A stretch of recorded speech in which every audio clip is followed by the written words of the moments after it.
lads, it's TomFIFAHeaven and welcome back to a brand new Liverpool career mode episode, and it's season finale of season 6. We have won the Community Shield trophy, so at least we win 2 trophies, the Premier League and the Community Shield, so I think it's a good season.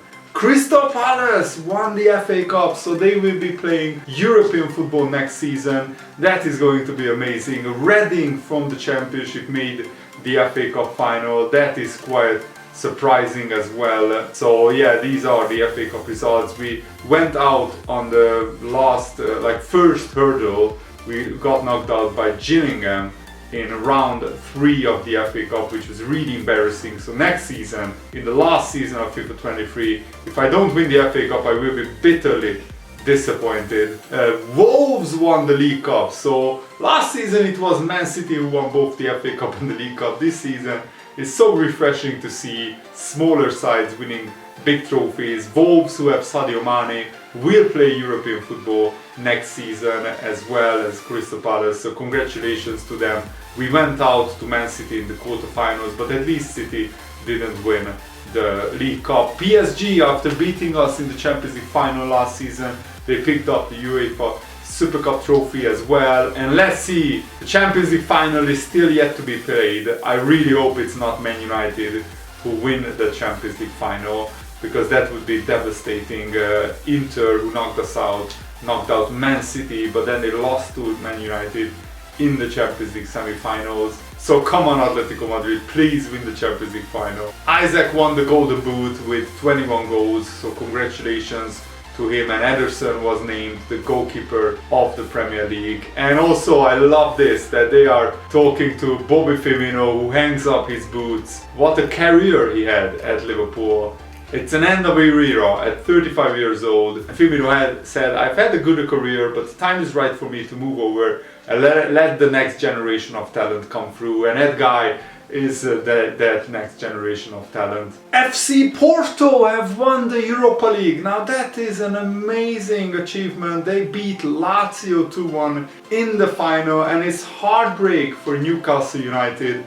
They couldn't win their first major trophy under their new owners because Roma ran out 4-2 winners. Newcastle miss out on European football next season, which is a real shame. I would have loved to see Newcastle in Europe once again. So here is confirmation. Porto has won the Europa League against Lazio, and no English team made the semi-final, but there were, Chelsea dropped down to the Europa League from the Champions League group stage, and they made the quarterfinals where they lost to Dortmund. Leicester City also made the quarterfinals, and Leicester can try again next year, but they got knocked out by eventual winners Lazio. And Real Madrid, what on earth are they doing in the Europa League? They got knocked out by Atalanta, which is quite amazing. Everton got smashed 6-1 to Chelsea. It's quite an amazing result, and I'm really happy that Everton didn't go far in the Europa League. So Chelsea knocked out Napoli in the last 32 after they got dropped down, and Real Madrid started in the Europa League, which is a real shock, I think. And Lazio went through no problem in the group stage, but in the end Porto won the group and won the whole competition as well. But Leicester and Chelsea also had a pretty decent good run in the Europa League. And also congrats to Roma, but it's such a shame that Newcastle didn't win the Conference League. It would be special, because then Newcastle would have played in the Europa League next season, but now they missed out on European competition altogether next season. But what a run Newcastle had. They knocked out Borussia Mönchengladbach, they knocked out Braga, and also they knocked out Real Sociedad in the round of 16. So pretty amazing achievement by Newcastle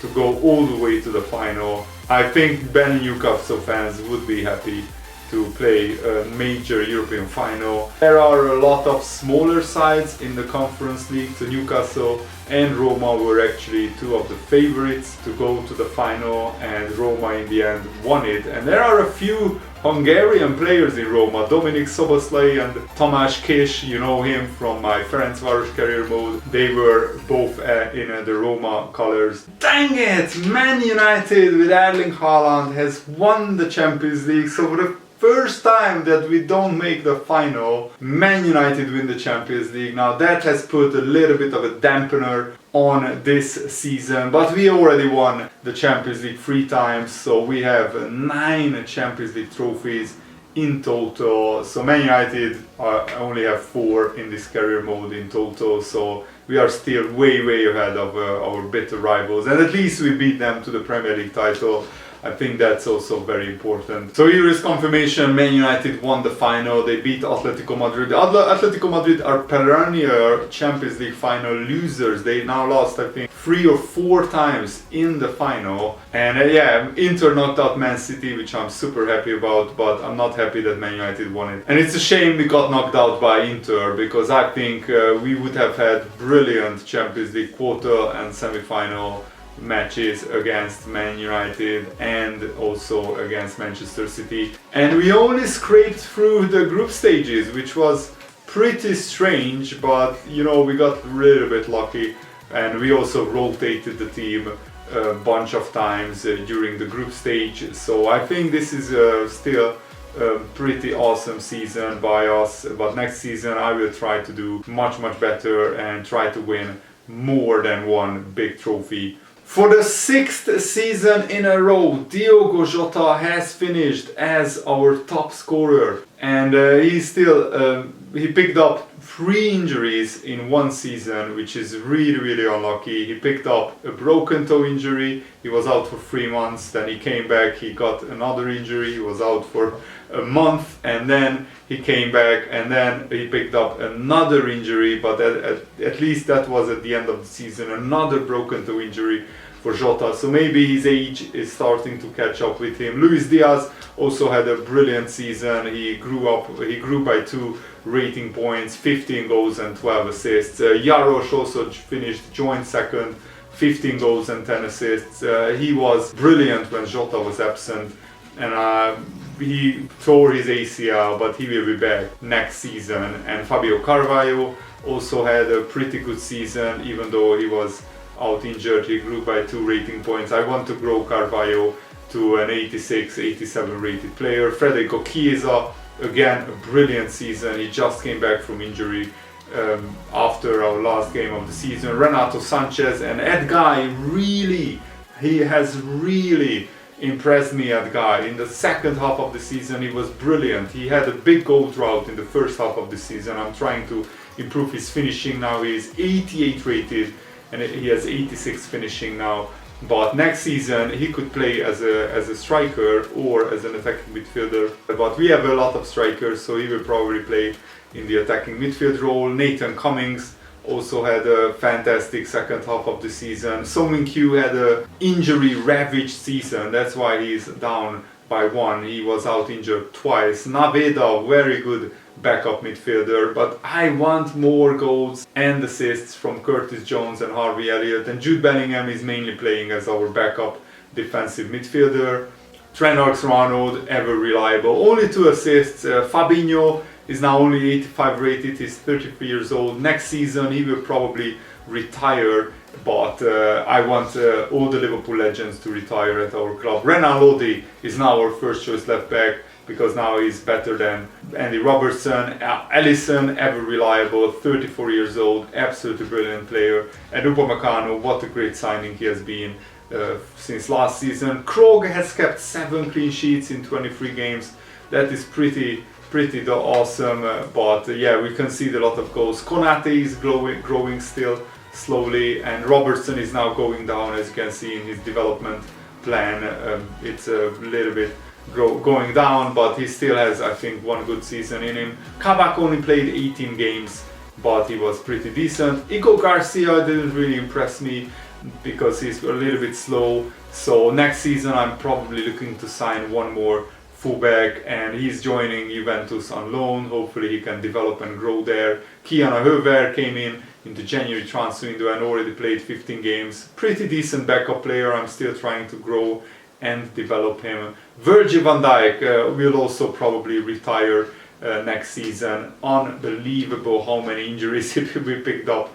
I mean, he has -5, absolutely devastating. And Mo Salah, almost like he almost never played. He had 2 long injuries, an ACL injury when he was out for 7 months. He only played 7 games, and that's surprising that he only went down by 3 rating points. But next season will be Mo Salah's right season, and Bobby Firmino, I just couldn't get him to score this season, which is a real shame. And now let's look at the youth players like Lucas Harrison. Probably will not be good enough yet to play next season for us. Billy Kumetio, I'm getting so many offers for him and he's just rejecting everything. András Molnár, he will be probably our another backup left back. I want to grow and develop him, so I will probably recall him next season. Gabriel Santos also growing very nicely. Louis Clifford grew amazingly on loan, and Noah Kemp also is now 78 rated. Charlie Collins 80 rated.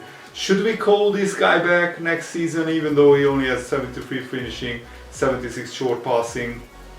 I think in some games he could play for us, but yeah, I'm still contemplating that. Sam van der Berg could be Virgil van Dijk's replacement, and Marcelo Pitaluga, the Draper, these are all growing nicely. Bobby Brown, 77 rated, not yet good enough to be our second choice goalkeeper, but maybe next season he will have another crazy groove. And these guys are going either their contracts expiring or Farkas is going to Freiburg. So yeah, that's it for the squad report of this Liverpool Career Mode squad in season 6. And this is how the Premier League top scorers finished. Jota only finished in 3rd place, that's a shame.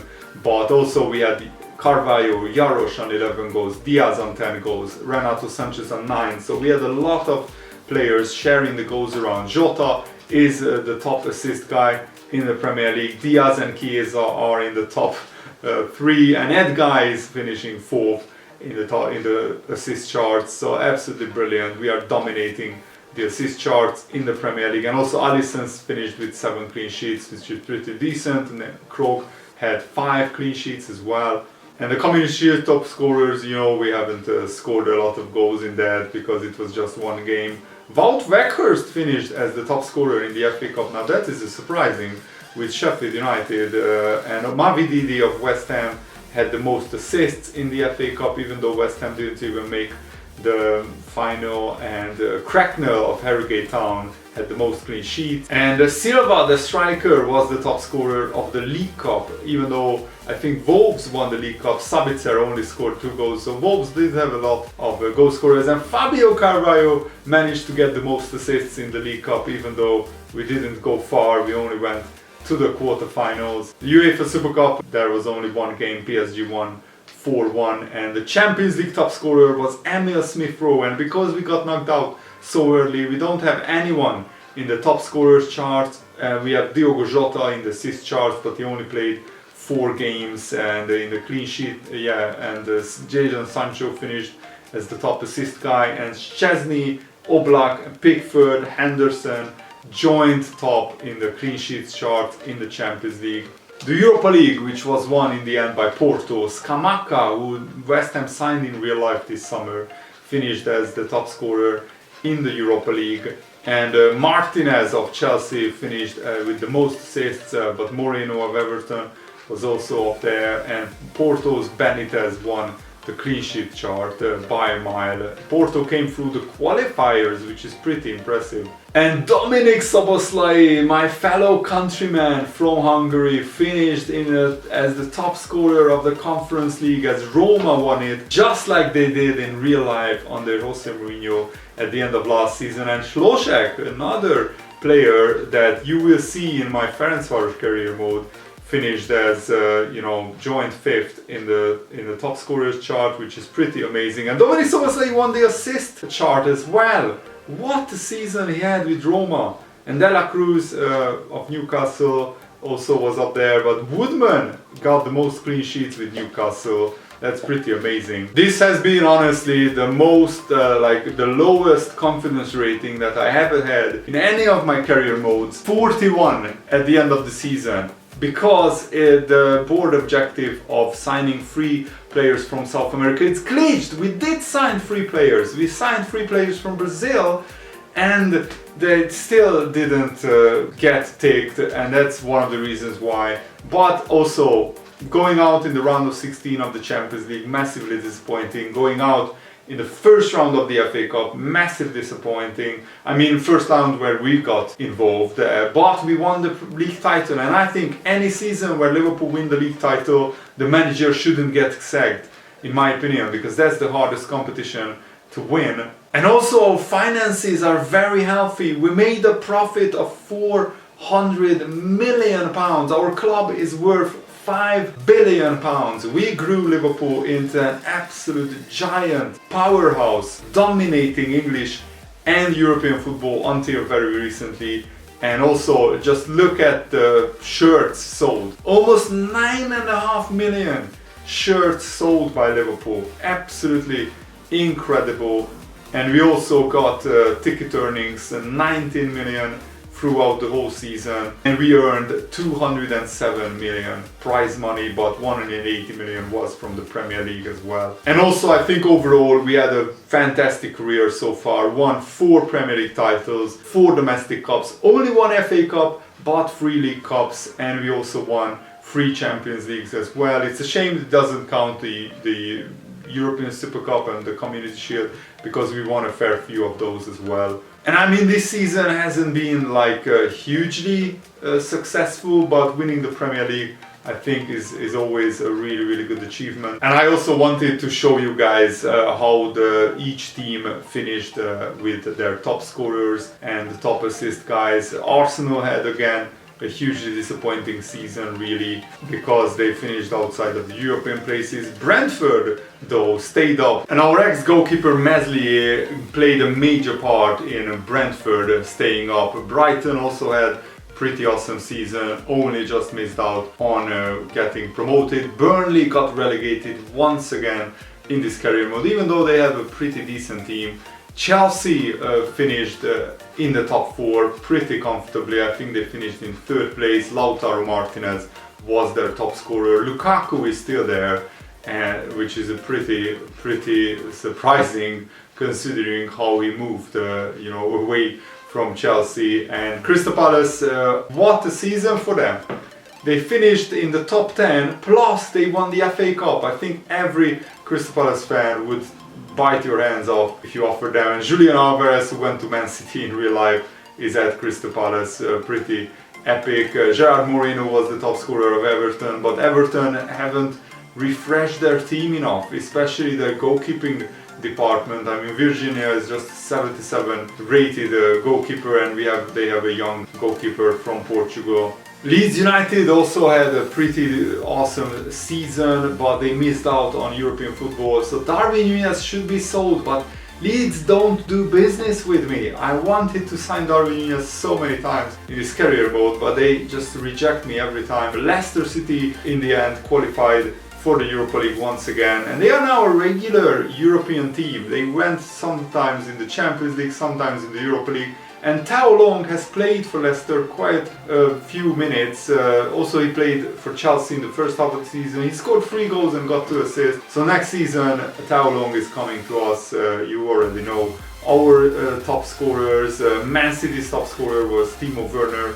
I think they need somebody a little bit better. I don't know why Osimhen only played 12 games, because he's probably better than Timo Werner. Man United won the Champions League and they finished 2nd in the Premier League, so Man United had an awesome season, which is a real shame, but I hope that next season they won't do much. And as you can see, Jeremy Doku hasn't really had an amazing season with Newcastle. He didn't score in the Premier League, and that was one of my problems with Doku, but I want to see whether he scored in the Conference League. But Jeremy Doku at least got 1 goal in the Conference League. Sheffield United also built a pretty awesome, solid team, and they still have Ryan Brewster, the former Liverpool player who scored 5 goals in the Premier League, so he helped stay them up. And Verscharen was the top scorer of Tottenham. Now that is surprising because he doesn't look like a world-class player, but scoring 17 goals is amazing. Harry Kane only scored 6 goals and he's aging, he's going down in his rating. And Andre Silva, they switched with Harry Kane, I guess. They shared the minutes, has only scored 3 goals. So Tottenham probably one of the main reasons why they didn't qualify for Europe is their strikers fired blanks. I mean, Harry Kane just 6 goals, Andre Silva just 3. That's a shocking return. And West Ham also have fallen down a little bit recently. They didn't replace their best striker. Their current best striker is Rodriguez, who is like 78 rated. And Wolverhampton also had a pretty decent season, winning the League Cup, plus they also finished in the top 10. Sadio Mane, now only 76 rated. I mean, look how slow he became.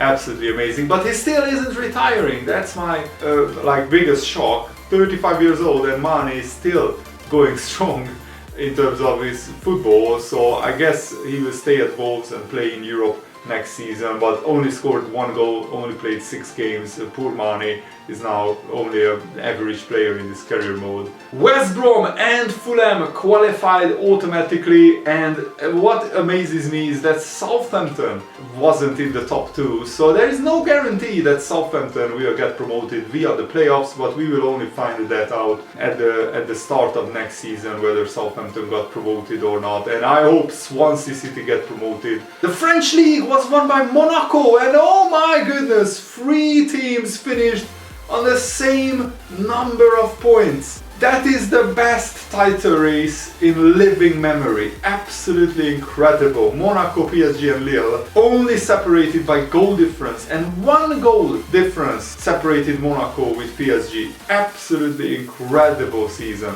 And the Bundesliga was won by Leipzig as well, ahead of Bayern Munich, Leverkusen, Augsburg. Dortmund only finished in a Europa League place, so next season Dortmund won't be in the Champions League. How did Augsburg finish ahead of Dortmund?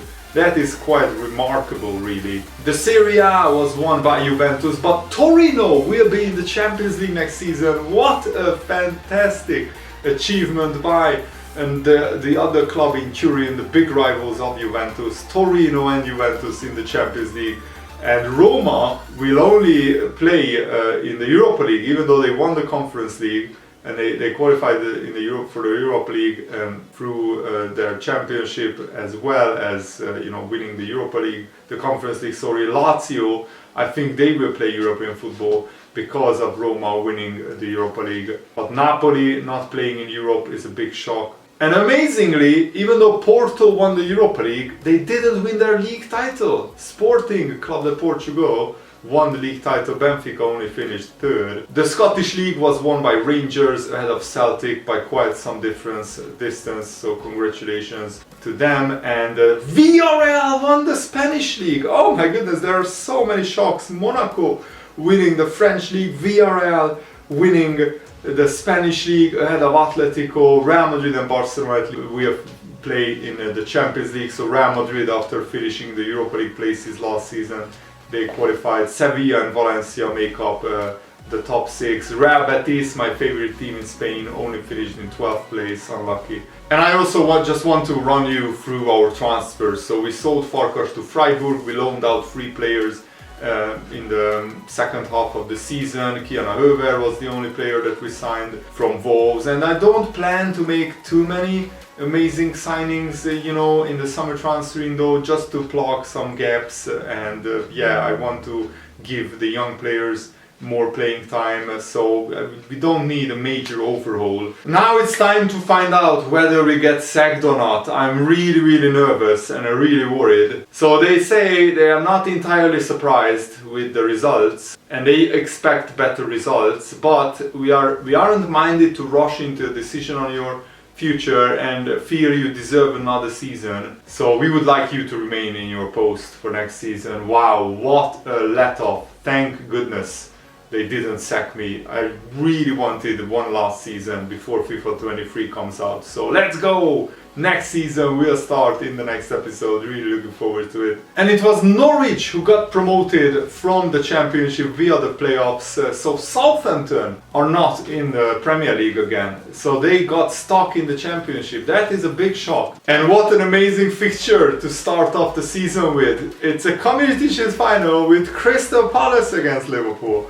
Because Crystal Palace won the FA Cup and we won the Premier League. West Brom and Brighton, and also we play Wolves. So our first big game in the middle of the September is against Arsenal. And the board objectives is to expand the club in North America and also get a streak of 7 wins in home league games. I think that's doable, and they want me to win everything.